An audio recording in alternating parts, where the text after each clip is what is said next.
നടി ആക്രമിക്കപ്പെട്ടതിന്റെ 2ാം നാൾ കൊച്ചിയിലെ ദർബാർ ഹാളിൽ സിനിമാ പ്രവർത്തകരുടെ പ്രതിഷേധ കൂട്ടായ്മ ചേർന്നു. അക്കൂട്ടത്തിൽ ദിലീപും ഉണ്ടായിരുന്നു.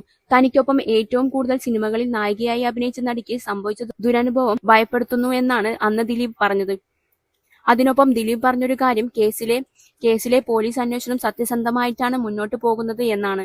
എന്നാൽ ഏതാനും മാസങ്ങൾക്കപ്പുറം കേസിൽ 8ാം പ്രതിയായി അതേ ദിലീപിന്റെ പേര് എഴുതി ചേർക്കപ്പെട്ടു. നടിയെ ആക്രമിച്ച കേസിൽ വിധി വരാൻ ദിവസങ്ങൾ മാത്രം ബാക്കി നിൽക്കെ അന്നത്തെ പ്രതിഷേധ കൂട്ടായ്മയിൽ ദിലീപ് പറഞ്ഞത് എന്താണെന്ന് നോക്കാം. നടിയെ ആക്രമിച്ച കേസിൽ വിധി വരാൻ ദിവസങ്ങൾ മാത്രം ബാക്കി നിൽക്കെ അന്നത്തെ പ്രതിഷേധ കൂട്ടായ്മയിൽ ദിലീപ് പറഞ്ഞത് ഇങ്ങനെ: ഇന്നലെ രാവിലെ ആന്റോ വിളിച്ചു പറയുമ്പോഴാണ് വളരെ ഷോക്കിംഗ് ആയിട്ടുള്ള ഈ വാർത്ത അറിയുന്നത്. അപ്പോൾ തന്നെ ലാലേട്ടനെ വിളിച്ചു. രമ്യയുടെ വീട്ടിലായിരുന്നു. എന്റെ കൂടെ ഏറ്റവും അധികം സിനിമ ചെയ്തിട്ടുള്ള കുട്ടി കൂടിയാണ്. നമ്മൾ ആദ്യം നമ്മുടെ വീടിന്റെ അകത്തേക്ക് തന്നെയാണ് നോക്കി പോകുന്നത്. വളരെ ഭയപ്പെടുത്തുന്നതാണ്. ഇത് സിനിമയിൽ സംഭവിച്ചു എന്നതിനപ്പുറം നമ്മുടെ നാട്ടിൽ സംഭവിച്ചു എന്നതാണ് ഏറ്റവും ദാരുണമായ, നമ്മളെ വിഷമിപ്പിക്കുന്ന ഒന്ന്. സത്യസന്ധമായ രീതിയിലാണ് പോലീസ് അന്വേഷണം മുന്നോട്ട് കൊണ്ടുപോകുന്നത്. എല്ലാവരും വളരെ സജീവമായി ഇതിന് പിന്നിലുള്ള ആളുകളുടെ പിറകെ തന്നെയുണ്ട്. മീഡിയക്കാരോട് പ്രത്യേകിച്ച് പറയാൻ വാർത്തകൾ വളച്ചൊടിക്കാനല്ല ശ്രമിക്കേണ്ടത്.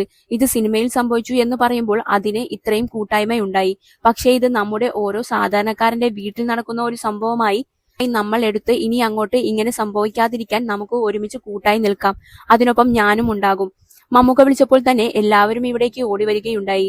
മലയാള സിനിമാ കുടുംബത്തിലെ ഒരാൾക്ക് സംഭവിച്ചു എന്നതിനപ്പുറം കേരളം എന്ന ദൈവത്തിന്റെ സ്വന്തം നാട്ടിൽ ഇങ്ങനെയൊന്നും സംഭവിക്കാൻ പാടില്ല എന്ന ഉറച്ച തീരുമാനത്തോടു കൂടി തന്നെയാണ് എല്ലാത്തിനും എല്ലാവരും ഒറ്റക്കെട്ടായി ഉണ്ടാകുമെന്ന ഉറച്ച വിശ്വാസത്തോടെ വന്നിരിക്കുന്ന എല്ലാവർക്കും എല്ലാ ഐശ്വര്യങ്ങളും നേരുന്നു എന്ന് പറഞ്ഞാണ് ദിലീപ് വാക്കുകൾ അവസാനിപ്പിച്ചത്.